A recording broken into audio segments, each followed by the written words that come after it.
देखने लगेंगे कि आप हर बात पर सवाल उठाएंगे। हमें सिखाया जाता है कि शादी अपनी पूरी मर्जी से किया गया सबसे बड़ा काम है।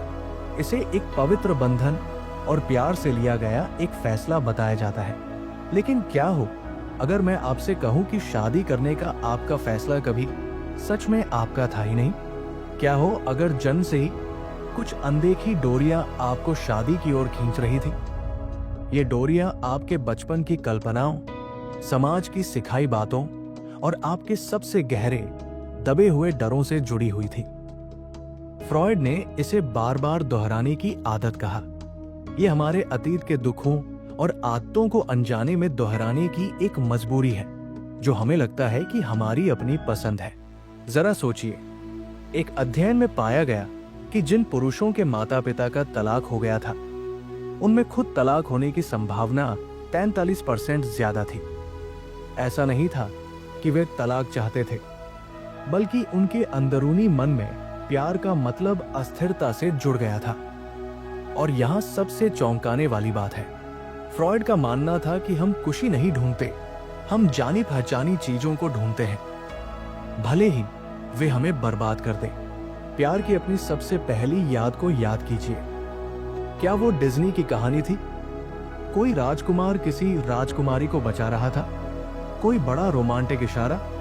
ये कहानियां सिर्फ मासूम नहीं हैं, ये हमारे दिमाग के लिए बनाए गए नक्शे हैं। अपनी किताब में फ्रॉयड ने तर्क दिया कि समाज हमारी प्राथमिक इच्छाओं जैसे गुस्से और आजादी को दबा देता है और उनकी जगह शादी जैसी प्रतीकात्मक चीजों को ले आता है।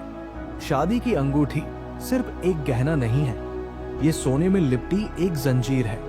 ये एक तरीके से जंगली, बेचैन पुरुष के स्वभाव को एक सामान्य कमाने वाले में बदलने का तरीका है।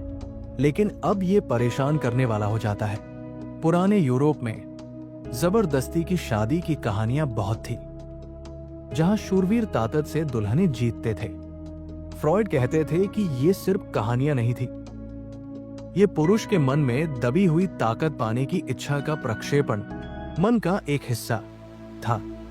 एक ऐसी इच्छा जो इतनी खतरनाक थी कि समाज को उसे शिष्टता में बदलना पड़ा। आज की बात करें, आज की शादी तो सिर्फ कागजी कार्यवाही से पकड़ना है। रोमांच तो खत्म हो गया है, लेकिन जाल अभी भी वही है। कभी भावनात्मक चोट से जुड़ने के बारे में सुना है? ये तब होता है जब एक बंधक अपने पकड़ने वाले से हमदर्दी करने लगता है। अब इसे शादी पर लागू कीजिए। फ्रॉयड की एक केस स्टडी से पता चला कि बचपन की मानसिक चोटें कैसे बड़े होने पर रिश्तों को आकार देती है। एक आदमी जो अपने सपनों में भेड़ियों से बहुत डरा हुआ था, बाद में खुद को एक बहुत दुखी शादी में पाया। वो उसे छोड़ नहीं पाया क्योंकि उसके अंदरूनी मन ने प्यार को तकलीफ से जोड़ दिया था। और यहाँ एक कठोर सच्चाई है, पुरुष प्यार में नहीं पड़ते, वे कुछ खास आदतों में पड़ते हैं। एक अध्ययन में दिखाया गया कि जिन पुरुषों के माता पिता का तलाक हो गया था, उनके उन महिलाओं से शादी करने की संभावना ज्यादा होती है जो उनकी माताओं जैसी होती हैं। दिखने में नहीं, बल्कि भावनाओं के मामले में। अगर आपकी मां नियंत्रण करने वाली थी तो आप भी एक नियंत्रण करने वाली पत्नी ढूंढेंगे। अगर वो दूर रहने वाली थी तो आप भावनात्मक रूप से ठंडी महिलाओं के पीछे भागेंगे। फ्रॉयड ने इसे बार बार दोहराने की मजबूरी कहा, एक शांत कठपुतली जो आपकी डोरियां खींच रही है। चलिए कमाने वाले के फंदे की बात करते हैं। पुराने रोम में एक पुरुष अपनी पत्नी को सिर्फ अपनी चीजें खुद ले लो कहकर तलाक दे सकता था। कोई अदालत नहीं, कोई गुजारा भत्ता नहीं। अब एक छोटे से दस्तखत से आप जीवन भर के लिए बंधुआ हो सकते हैं। अमेरिका में 73% तलाक महिलाएं शुरू करती हैं और पुरुषों को तलाक के बाद अपनी कुल संपत्ति का 30% खोना पड़ता है। फ्रॉयड इसे छिपा हुआ गुस्सा कहेंगे। कानूनी व्यवस्था एक ऐसे पिता की तरह काम करती है जो पुरुषों को आजादी चाहने के लिए सजा देता है। लेकिन असली सवाल यह है कि पुरुष दस्तखत क्यों करते रहते हैं? क्योंकि शादी एक कागजी समझौता नहीं है, ये एक सम्मोहन है। जन्म से ही लड़कों को ये झूठ सिखाया जाता है कि उनकी पहचान एक पति, पिता और अच्छा आदमी होने से जुड़ी है। और जैसे ही आप इस पर सवाल उठाते हैं, समाज आपको पागल साबित करने लगता है। क्या तुम रिश्ते निभाने से डरते हो? नहीं, आप किसी और की कल्पना में जिंदा दफन होने से डरते हैं। 1920 में फ्रॉयड ने युद्ध से हुए मानसिक तनाव से पीड़ित एक सिपाही का इलाज किया। एक ऐसा आदमी जो अपने सपनों में युद्ध को बार बार जीता था। इसका इलाज क्या था? उस आदमी को यह सच स्वीकार करना पड़ा कि उसे युद्ध की याद आती थी। क्यों? क्योंकि उथल पुथल में उसे जिंदा महसूस होता था, शांति में उसे खालीपन महसूस होता था। अब खुद से पूछिए, क्या आपको पीछा करने का मजा, अनिश्चितता, आजाद होने का असली रोमांच याद आता है? ये नासमझी नहीं है, ये आपका अंदरूनी मन है जो आजादी के लिए चिल्ला रहा है। लेकिन क्या होगा अगर मैं आपसे कहूं कि प्यार खुद एक धोखा है, कि जिस व्यक्ति के लिए आप पागल हैं वो असल में है ही नहीं? अब हम फ्रॉयड के सबसे खतरनाक विचार, प्रक्षेपण जाल में उतरते हैं, जहां आप जानेंगे कि आपका सपनों का साथी सिर्फ आपके सबसे गहरे जख्मों का एक आईना है, और एक बार जब आप इसे देख लेंगे तो आप इसे कभी भूल नहीं पाएंगे। आपने पहले भी ऐसा महसूस किया होगा, किसी की ओर वो गहरा खिंचाव, ये पक्का यकीन कि वही आपका जीवन साथी है। लेकिन अगर मैं आपसे कहूं कि जिस व्यक्ति के लिए आप पागल हैं वो अस्तित्व में ही नहीं है, कि जो प्यार आप महसूस करते हैं वो उनके लिए नहीं है बल्कि एक छलावे के लिए है, आपकी अपनी अधूरी इच्छाओं, बचपन के जख्मों, आपकी सबसे गहरी कल्पनाओं का एक प्रक्षेपण। फ्रॉयड ने इसे भावनाओं का बदलना, ट्रांसफरेंस कहा, यानी पुरानी भावनाओं को नए लोगों पर अनजाने में थोपने का काम। और यही वजह है कि इतने सारे पुरुष शादी के सालों बाद उठकर सोचते हैं, मैंने आखिर किससे शादी की? चलिए एक कठोर सच्चाई से शुरू करते हैं। प्यार कोई खोज नहीं है, ये एक भ्रम है। फ्रॉयड का सबसे ज्यादा चर्चा वाला विचार ये था कि सभी प्यार अपने मूल में हमारे सबसे शुरुआती संबंधों का एक पुनरावर्तन है। जिस तरह से आपने अपने माता पिता से प्यार किया या उनसे प्यार करने में विफल रहे, वो आज आपको किससे आकर्षित करता है, उसे आकार देता है।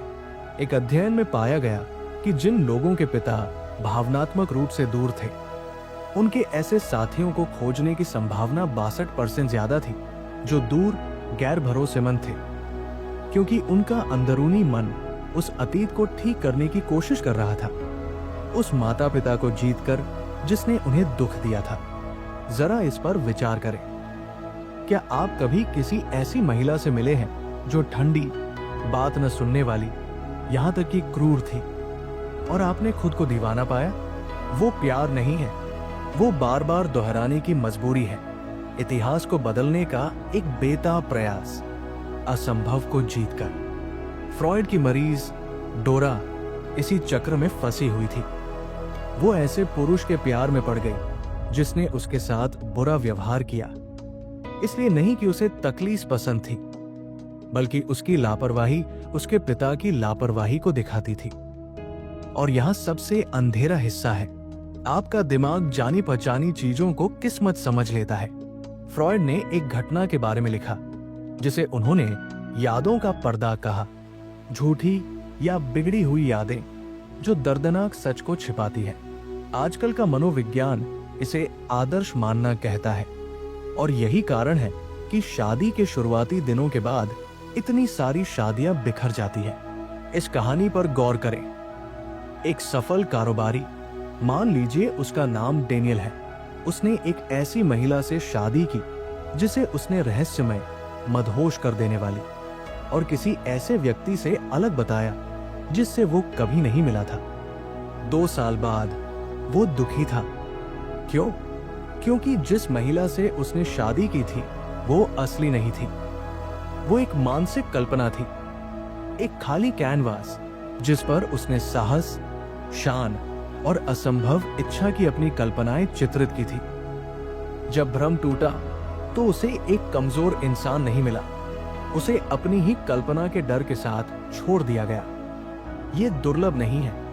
एक अध्ययन में पाया गया कि जिन जोड़ों ने शुरू में एक दूसरे को आदर्श माना था, उनके 5 साल के भीतर तलाक होने की संभावना अधिक थी। क्यों? क्योंकि कल्पना हकीकत में नहीं टिक सकती और शादी, जैसा कि फ्रॉयड ने चेतावनी दी थी, भ्रमों का कब्रिस्तान है। फ्रॉयड का सबसे चौंकाने वाला दावा यह था कि सभी रोमांटिक रिश्ते किसी न किसी तरह हमारे पहले प्यार, हमारी मां का एक पुनरावर्तन होते हैं। ओडिपस कॉम्प्लेक्स सिर्फ यौन आकर्षण के बारे में नहीं था, यह ताकत, निर्भरता और उन अचेतन नियमों के बारे में था जो हमें विरासत में मिलते हैं। यहाँ एक दिल दहला देने वाला उदाहरण है। एक पुरुष जिसका पालन पोषण एक ऐसी मां ने किया था जो कभी बहुत ज्यादा प्यार करती थी और कभी बिल्कुल ठंडा व्यवहार करती थी, बड़ा होकर एक ऐसी महिला से शादी करता है जो वैसा ही करती है। उसे लगता है कि ये प्यार है। ऐसा नहीं है, ये चोट से जुड़ाव है। फ्रॉयड के सहकर्मी कार्ल जंग ने इसे सबसे अच्छे से कहा, जब तक आप अचेतन मन की बातों को जानबूझकर समझेंगे नहीं, आप अपने जीवन को नियंत्रित करेंगे और उसे किस्मत कहेंगे। और ये सिर्फ किताबों की बातें नहीं है। एक अध्ययन में पाया गया कि जिन पुरुषों में चिंताजनक लगाव था, जो अक्सर माता पिता के असंगत व्यवहार से पैदा होता है, उनके खराब रिश्तों में रहने की संभावना 3 गुना ज्यादा थी। ऐसा इसलिए नहीं कि वे कमजोर थे, बल्कि उनका तंत्र प्यार को दर्द से जोड़ने के लिए जुड़ गया था। कुछ पुरुष असंभव के लिए नहीं पढ़ते, वे टूटे हुए लोगों के लिए पढ़ते हैं। वो महिला जिसके पास दुखद अतीत है, वो जिसे सिर्फ सही आदमी की जरूरत है बचाने के लिए। फ्रॉयड ने इसे बचाव की कल्पना कहा, और ये उन सबसे खतरनाक जालों में से एक है जिसमें एक आदमी फंस सकता है। विक्टर का मामला लीजिए, एक वकील जो एक कलाकार के प्यार में पड़ गया, जिसका नशे और आत्मविनाश का इतिहास था। उसने उसे ठीक करने में पैसा, समय और भावनात्मक मेहनत लगाई, इस बात पर पक्का यकीन था कि अगर वो उसे पर्याप्त प्यार करेगा तो वो बदल जाएगी। वो नहीं बदली, और जब वो चली गई तो उसे एक भयानक सच्चाई का एहसास हुआ। उसे उससे प्यार नहीं था, उसे उसका हीरो बनने का विचार पसंद था। ये कोई महान काम नहीं है, ये मानसिक रूप से खुद को नुकसान पहुंचाना है। एक अध्ययन में पाया गया कि जिन पुरुषों में बचाने वाले की भावना थी, उनमें लगातार तनाव और थकान होने की संभावना अधिक थी, क्योंकि आप किसी को प्यार से पूरा नहीं कर सकते। फ्रॉयड तर्क देंगे कि ये प्यार बिल्कुल भी नहीं है, बल्कि ये आत्ममुग्धता का एक छिपा हुआ रूप है, जरूरत महसूस करने की, नियंत्रण करने की, किसी और के जीवन में भगवान बनने की जरूरत। कभी सोचा है कि कुछ पुरुष दुखी शादियों में प्यार खत्म होने के बाद भी इतने लंबे समय तक क्यों रहते हैं?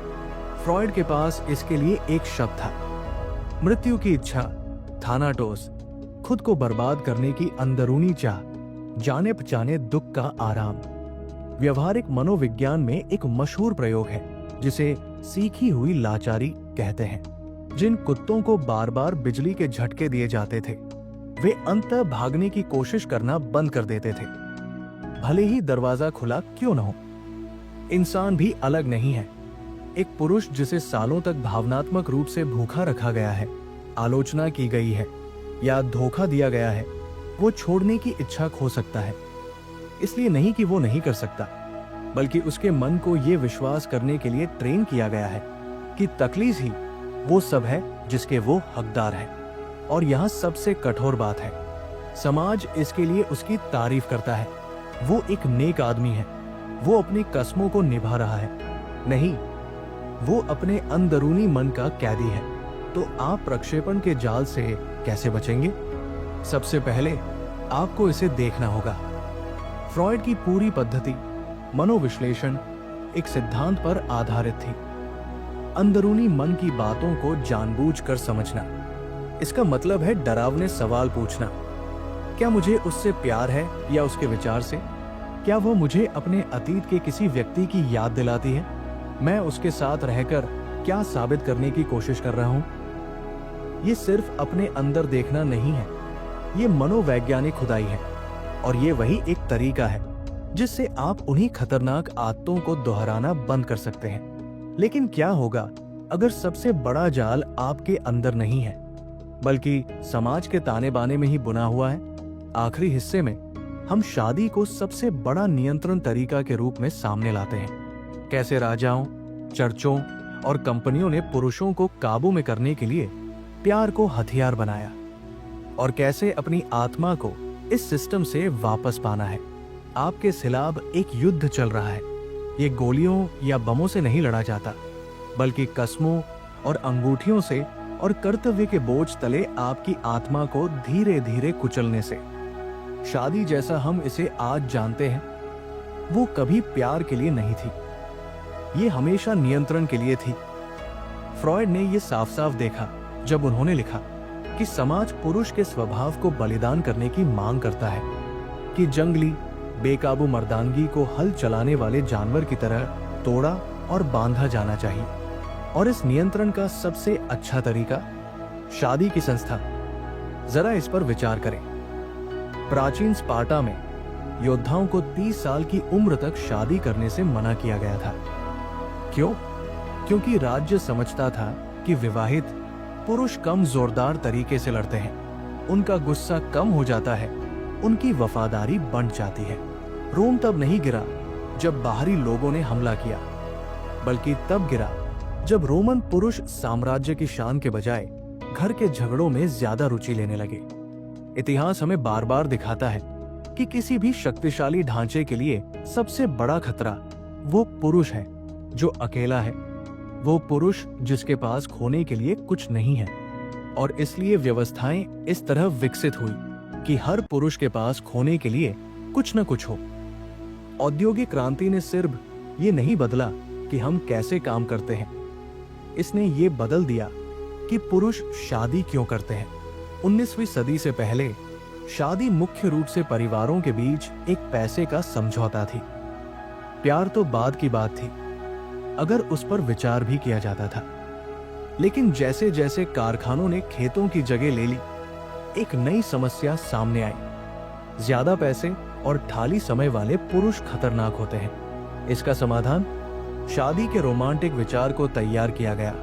पुरुषों को उनके जीवन के मकसद के रूप में बेचा गया, जबकि कानूनी व्यवस्था ने चुपचाप पत्नियों को हमेशा के लिए निर्भर बना दिया।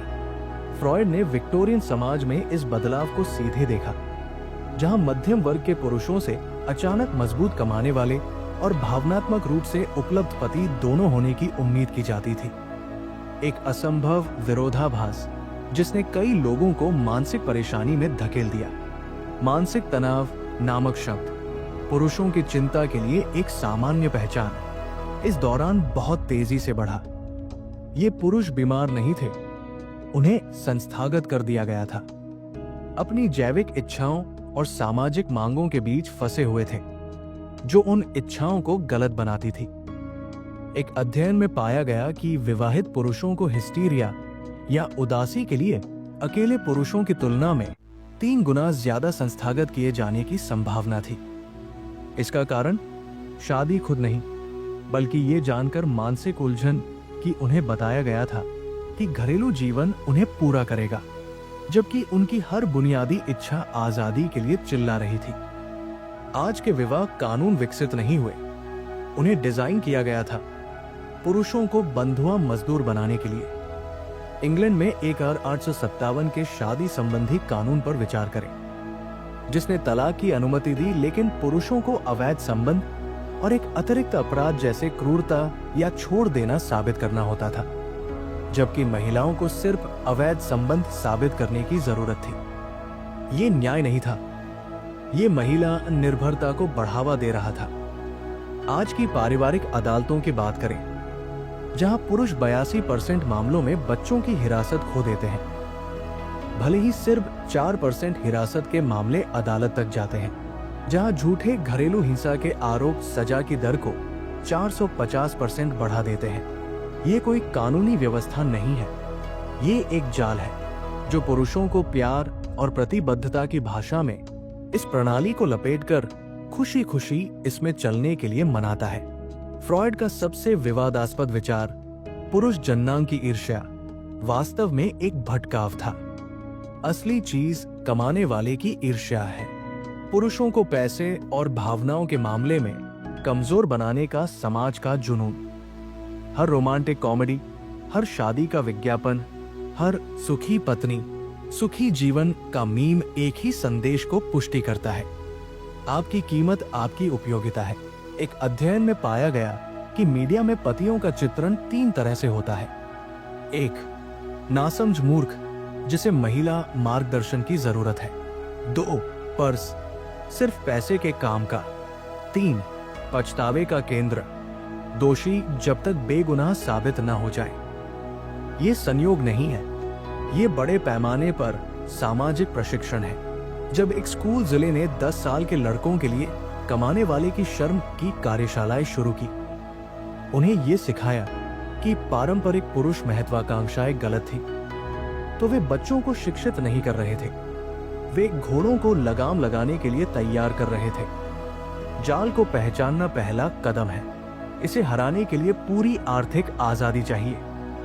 शादी से पहले का समझौता आपकी तलवार है, अलग संपत्ति आपकी ढाल है। कानूनी जानकारी, शादी से पहले अपने राज्य के तलाक कानूनों को जानें। मनोवैज्ञानिक कवच, थेरेपी कमजोरी नहीं है, ये आपके मन के लिए खतरे का आकलन है। सबसे महत्वपूर्ण बात, दी गई भूमिका को अस्वीकार करें। विद्रोह का सबसे बड़ा काम शादी करने से इनकार करना नहीं है, ये दी गई भूमिका निभाने से इनकार करना है। अगर आप ऐसा करते हैं तो ये प्यार को छोड़ने का बुलावा नहीं।